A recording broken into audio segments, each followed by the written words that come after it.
مسجد کی پاور کو سمجھنے کے لیے ہمیں مسجد نبوی کی پاور کو سمجھنا ہوگا کہ مسجد کا ویژن کیا تھا اور رول کیا تھا۔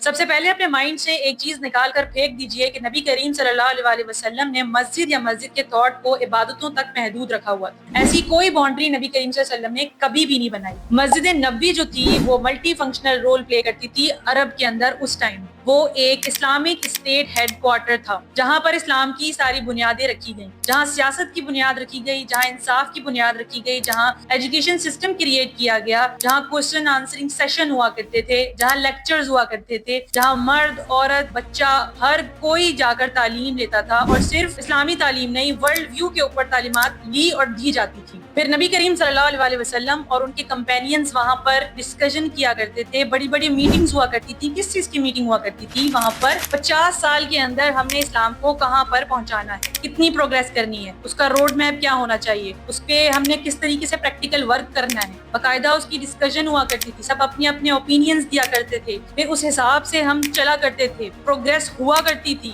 جہاں پر جس جگہ پر ہم نے گول سیٹ کرنا ہوتا تھا ہم وہاں پر پہنچ جایا کرتے تھے۔ اس کے علاوہ آرمی کو کس طریقے سے ڈیل کرنا ہے وہاں بیٹھ کے ڈیسائیڈ ہوا تھا، کہاں پر؟ مسجد کے اندر۔ ایسی تلواریں لے کر نکل نہیں جایا کرتے تھے وہ لوگ، باقاعدہ اس کی ایک اسٹریٹجی بنائی جاتی تھی، ادھر ڈیسائیڈ ہوتا تھا کہ اب کہاں ہم نے جنگ کرنی ہے، کہاں نہیں کرنی، کس نے لیڈ کرنا ہے جنگ کو، اور جنگ کیسے لڑنی ہے اس کی بھی اسٹریٹجی ہوتی تھی۔ خالد بن ولید کا ہم نے بہت نام سن رکھا ہے، وہ ایک اسٹریٹجک واریر تھے، کس طریقے سے لڑنا ہے ان کی اپنی ایک اسٹریٹجی ہوا کرتی تھی۔ ایسے ہی ہر ایک کمپینین کی اپنی ایک اسٹریٹجی ہوتی تھی جنگ کے اندر، آرمی کے اندر، اور وہ کہاں پر بیٹھ کے ڈیسائیڈ ہوتی تھی، اس چیز کی پاور کہاں تھی؟ مسجد کے اندر۔